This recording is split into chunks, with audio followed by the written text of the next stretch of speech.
There we go. Good evening, everyone. It's nice to see you all here. My name is Caleb Oakley. I'm one of you. I'm a fourth-year art student here studying politics and history. So if I'm anything like you guys, I still have no clue what I want to do with a career. And these guys are here to tell you about their recent employment experiences. They're all graduates here from Otago who have just got a job in recent years.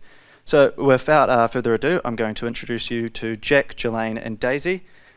Jack here works as an advisor at the Office for Seniors at the Ministry of Social Development. He studied a BA Com here at Otago, majoring in politics and management, and completed this in November of 2024. Jelaine is a social worker at a rangatamariki and completed a Bachelor of Social Work in 2023. And Daisy, bear with me with this one, this is a long degree. She's got a BA in Geography, minoring in Environmental Management, which she completed in 2022, and then went on to do a Masters of Planning with Distinction, which she completed in 2024. And Daisy now works as a consents planner at the Otago Regional Council. We've got kind of three sections of this talk tonight. I've split it up into questions about their time at university, questions about the job hunt, and just some general tips about how to best prepare yourself for employment. But starting with university, I'd really like to get into a bit of a conversation about your degrees, what motivated you to do them. Starting with Jack here, you've done a BA Com, so a conjoint degree. It'd be cool to hear how you came to the decision of politics and management, why those two in particular, and how this interdisciplinary approach has really served you in your job currently. Thank you. I think it's quite unique, I would say, but I think I really like the combination because management has that pragmatic approach, which is really valuable, especially in the public sector, in policy specifically, because I think often policy, you can come up with these grand ideas, but how do you actually implement them in practice? That seems to be quite a challenge at times, especially for operational and service delivery. In terms of my politics, I love the research element that comes into it, and I think that's really critical in terms of, especially in public policy as well. So, yeah, I think that combination has really served me well in terms of, landing myself in the public sector. So, yeah. Thank you for that, Jack. Jelaine, as we were walking up here, I learned that you were starting off with a commerce degree with finance. You decided that wasn't for you and you switched to a Bachelor of Social Work. It's not uncommon. I started off with a different degree to what I'm at now. My question for you is, how did you know that the commerce side of it wasn't for you, and how did you know that social work was right? No, you're right. Well, the commerce question is a real short answer. I failed one of the papers and I was like, what am I doing here? Why am I doing commerce? And then classic COVID story, I had some travel planned, COVID ruined that, and I was like, well, I'm not going back to university because I don't want to waste money doing something I'm not passionate about. So then I hopped on Google. I don't know if anyone remembers the Careers Quest, that 70 question survey on what do you want to do. And for once I answered it genuinely instead of putting in the answers that would elicit the career that I thought I wanted at the time. And it came up with social work. And I was like, social work, what the heck is that? And then did some more Googling, came to learn that it's not just care and protection and all the negative experiences out there, and then saw that it was offered at Otago University, and growing up in Dunedin I knew that I wanted to stay here and go to the university here and continue my journey, but it was just about what's the right fit. And I decided to give social work a go because I don't know, it just catered to what I was interested in. I love working with people. I wanted to work alongside people in their journeys and get to know them and support them in whatever way that I could.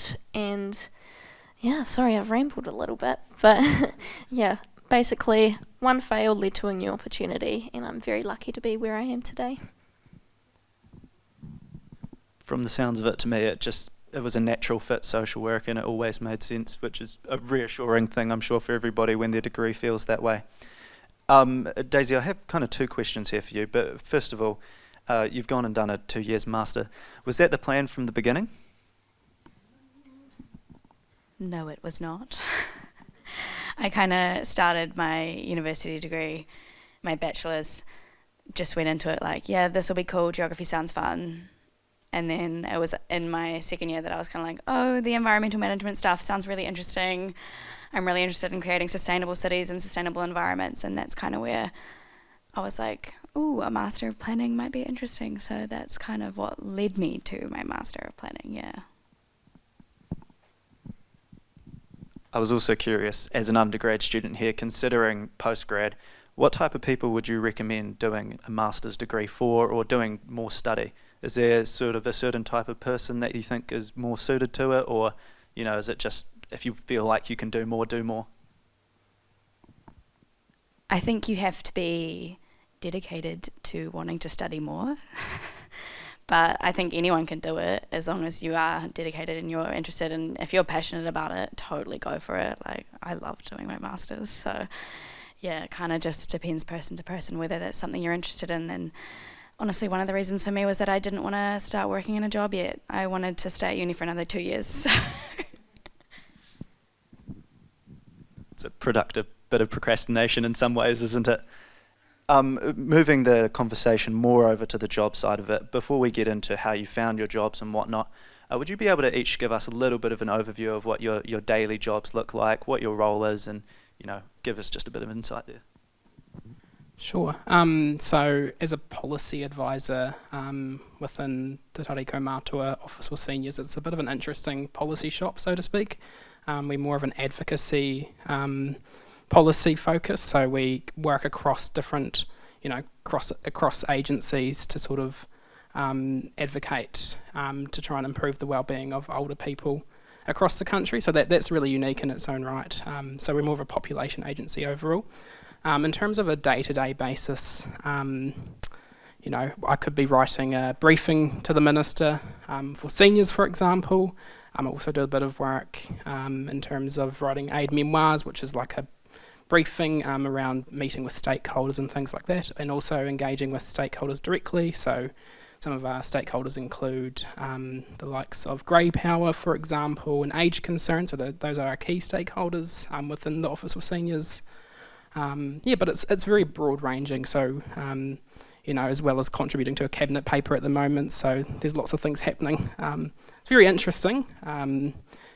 There is, you know, moments of stress. Sometimes you have to turn around something in 2 hours, for example, but that just keeps you going as well. So I think working under pressure in an environment like that is really helpful as well to keep you motivated, and I'm really passionate about it. So yeah, that's sort of my day-to-day.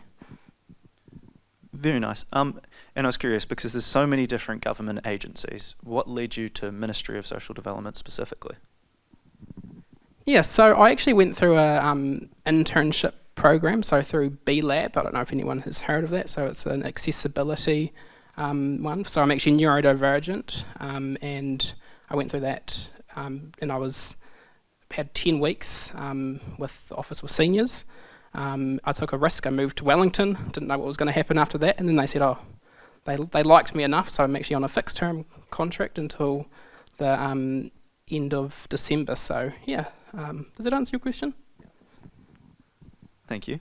And now passing along to you, Jelaine, would you be able to give us a bit of an overview of your day-to-day? What a tricky question. In social work, your day-to-day can look so different, and it's one of those careers that's really, you do lots of different things.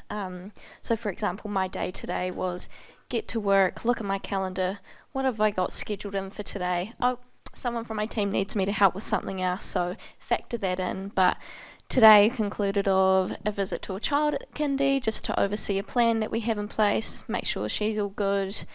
Another visit to a house to see some kids and their parents, check in with them, make sure that we're on the same page around what their goals are moving forward to address the concerns that we hold, who are they working with, what do they need support with, how do we get from A to B essentially.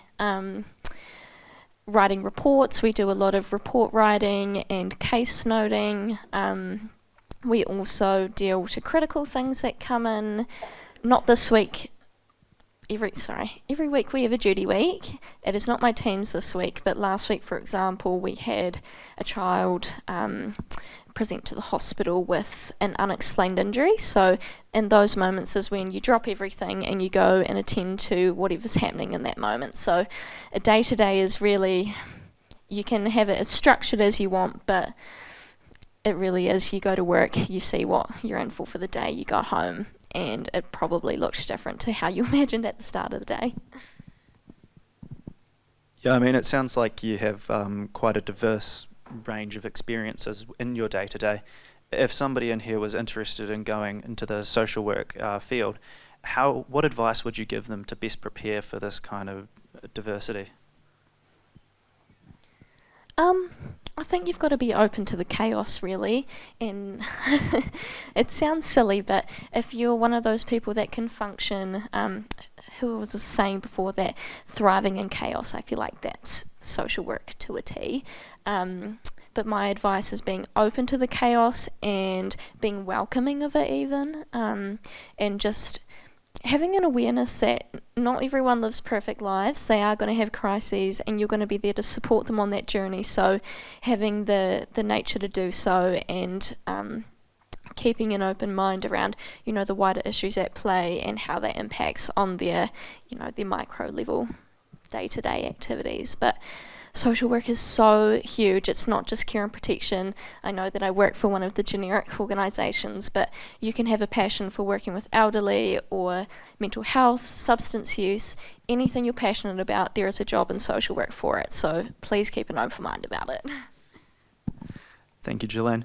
Now, Daisy, can you give us an overview, and have you moved into the new ORC building yet, or? No, we haven't. We don't move until next year, sadly.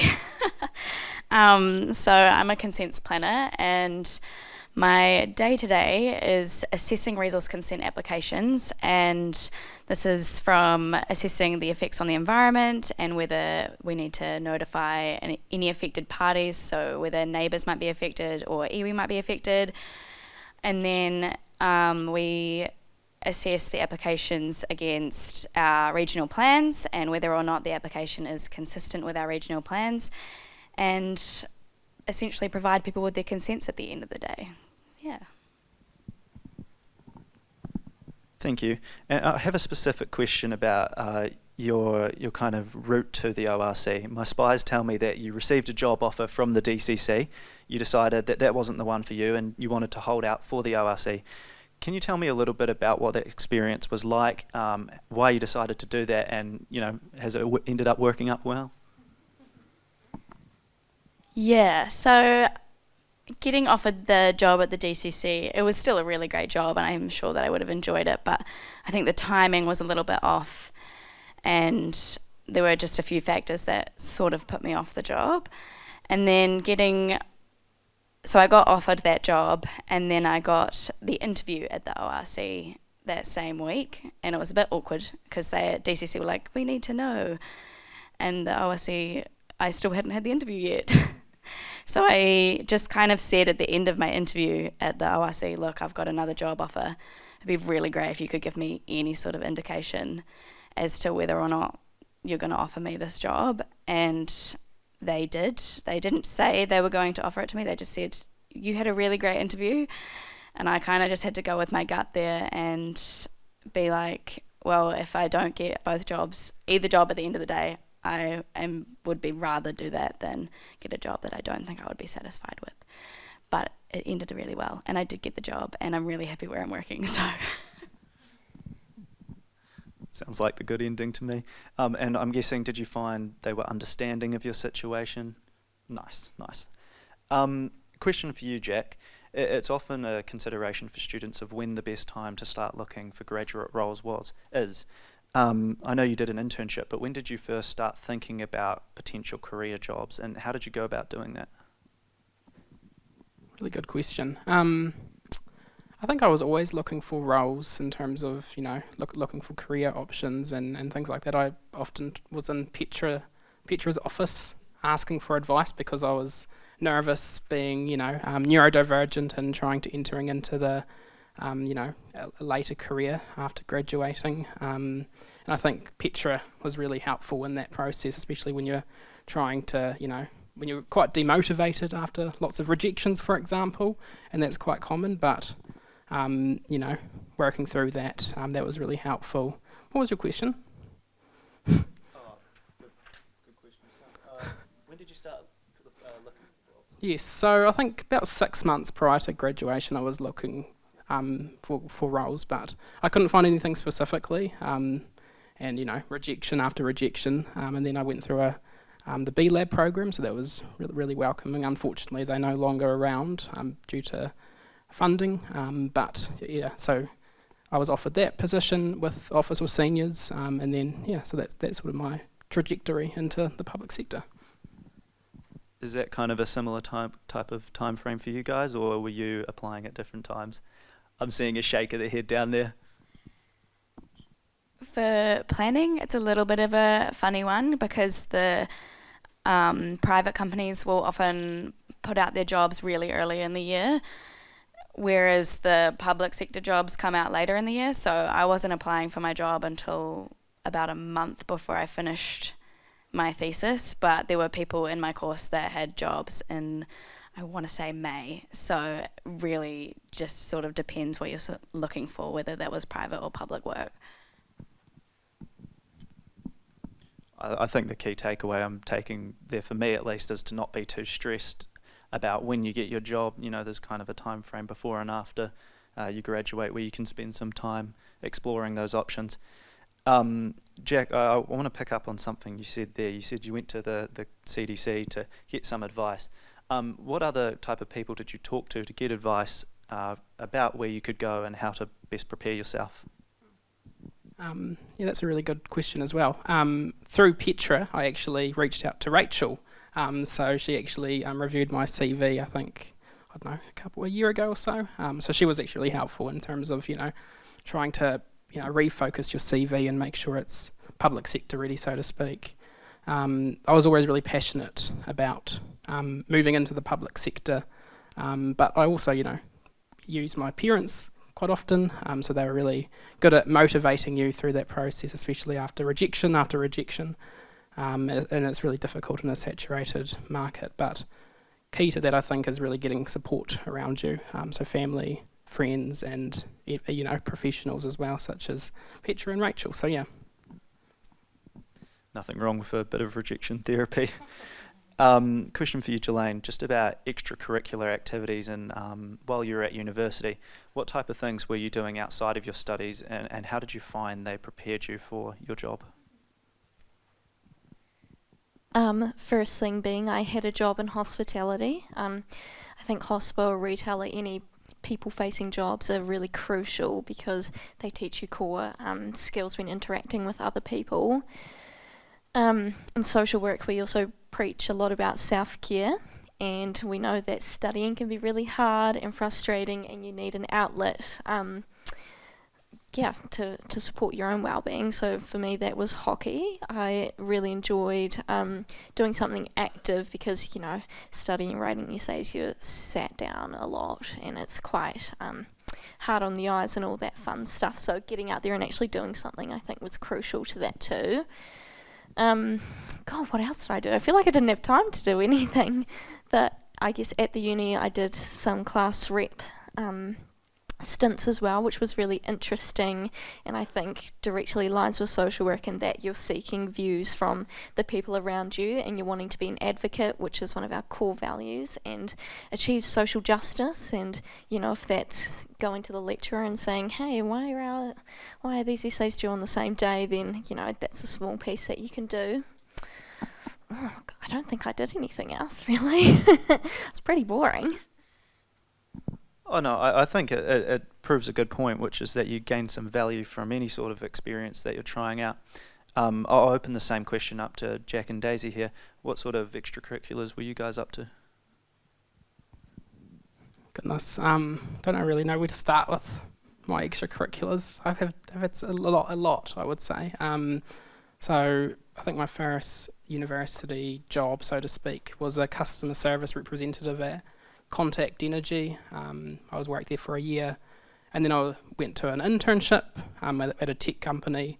Then I worked part-time as a business systems analyst. I also I did some voluntary work, so I joined a board, which was really cool because that sort of brings that strategic thinking and that systems thinking, which is really helpful in policy, for example, and other advisory groups and things like that. So yeah, a range of different things, but yeah. Where did you find out about a lot of these opportunities? Was it just following your nose, or? I think just with life, what happens is, one thing leads to another, and you have to put your hand up and take that opportunity. I think that's really critical. So that's what happened to me, and I was lucky and fortunate enough to, land some of these awesome opportunities that I have. And I think a lot of them have been, I've been so passionate about them as well. So that's been my real driving force in that. I think it somewhat goes back to what Rachel was saying about you don't need to tick every box. 5 out of 8 is more than enough. So, you don't necessarily wait for the perfect opportunity to come around. Just if you see something you think's good enough, give it a go, right? Daisy, what type of things were you up to? I didn't really get up to many extracurricular activities. I was also a class rep and went to the gym, focused on my exercise, my well-being outside of uni, but I really wanted to focus on my studies and just made sure I really did a really good job at university. So I tried to stay quite focused and not branch out into too many different things. Yeah. Fair enough, and I have noted down you got a distinction in your masters, so it looks like it paid off. Ghislaine, obviously social working is a very hands-on, people-focused industry. What sort of practical skills or experience outside of the lecture theatre are going to serve people well in your industry? Communication. That's at the core of social work, right? Is communicating with one another, but not only is it communicating, but doing so in a manner-enhancing manner. So you're not going in and saying, you're doing this wrong and it's not good and all that awful stuff. I think de-escalation / crisis conflict techniques too. And those are some of the things that you learn on the job. And I know you said outside of the classroom, but one of the beautiful things about the social work degree is that it offers placements, and that's where you do your key learning outside of the classroom, because you're in an environment where you have what's called your fieldwork educator who can support you through your journey and be there with you to help you learn those skills. My biggest skill, though, I think, is having empathy. People don't need us walking in and criticising them for their situations, and having empathy, and I call it my fluffy language, so not coming in all harsh, I think is really crucial as well, and being able to build rapport with people. So once again, that, not necessarily communication, but that people-to-people dynamic. Thank you. I'm going to ask you a couple questions about the actual application and interview process. Starting at you, Daisy, during your interviews and application, what was it that your employer was most interested in? I didn't really know at the time when I was applying, and in the interview I didn't really know either, but I guess coming out the other side of it, one of the things that my employers told me was that one of the key things they looked for when they were hiring is someone who's going to fit really well in the team, because our job is we are a team, and if you don't get along, it's just not going to work out. So I think being able to be yourself in your job interview is really important, because if you're not going to fit in the team, you're not going to enjoy the job either. So yeah, that was probably one of the key things that came out of when I was interviewing. I suppose I'll ask the same question to you, Jack, as well. What was a public employer looking for? Yeah, I went through a unique process, so it was interesting. But I did actually interview with Oranga Tamariki as well, which was good, and I think they wanted to offer me the job, maybe? Is that right? Yeah. But I was offered, Office of Seniors came in underneath and offered that to me, so I think ultimately it's, I often see and hear from policy managers specifically, they want to know about your why, and I think that why is really important, as how can you contribute to improving outcomes for people. I think that's at the core of the public sector. especially with something I imagine like MSD, which deals with very people-focused objectives. Last kind of substantive question here. I'll give it to you, Jelaine. Would you be able to just share a little bit about your onboarding experience into Orangatamariki, and what made it easy to be part of this team, or what did you learn from this process? The first part to that would be doing my placement with Orangatamariki my last year. Once again, having the support of a fieldwork educator to ease me into the volatile nature of our organisation. But one really good thing that we offer is an induction program, and its current iteration is a 20-week program called Puawai, and essentially it's a bunch of people, new social workers to the organisation, so it can be a mix of new grads like I was, or experienced social workers who have entered the organisation, and you've got learning facilitators who deliver learning content to you, and that's both the day-to-day how to do your job, and it's also the wider level knowledge, which was very valuable, and that included 4 trips away to Auckland, so you got the value of the in-person learning too, which was great. And another, I think, crucial thing around the onboarding is that in social work we have an essential part of our career is having supervision, and that can either be internal or external. And in my role, I've got an internal supervisor, and we meet fortnightly to sit down, decompress, and discuss everything that has, I guess, happened over the last couple of weeks, whether that's your cases, anything that might have triggered you, some good things that have happened. So it's a real network of people that help onboard you into, I think, Orangatamariki, but anywhere really. I think that's part of the package. Obviously, it's quite scary going into this new role, so it's reassuring to know that you're going to have that support, and I'm guessing it's kind of a similar sentiment from Jack and Daisy. I just want to close, kind of let you guys say anything extra that you'd like to say. Specifically, is there any other general tips about how people in this room can best prepare for the start of a new role or finding a role, or just generally about how they can go about finding these roles? So anything you'd like to say. I think it's really important to be curious, ask the questions at the start of the job. I think that's really served me well in terms of, they want to see someone as passionate and someone who can collaborate with a team. So collaboration is really important. People often don't like the teamwork projects at university, but actually that's actually a really important part, especially in policy, because collaboration is so essential to drive those outcomes. But yes, and we do have MSD policy flyers on that table over there, so please get one on your way out as well. So yeah. My advice would be getting comfortable with the uncomfortable. One of my personality types is that I'm a huge perfectionist, and I really hated coming into a new role and not knowing what I was doing, but you have to lean into it, and you have to be open-minded in that all this learning is new learning, and that's okay, but having that attitude means that I think you're more receptive to it. And also my second advice would be go Google social work. It's really cool, and come and talk to me after. I'm so passionate about it, so I'm really open to any conversations. There's also some information about social work. On the table, go read. I guess the biggest piece of advice I could give you from my experience is trust your gut and back yourself. If you think a job's not going to be right for you, don't take it. And yeah, I guess just try and have fun while you're applying for jobs. Try and not make it super stressful.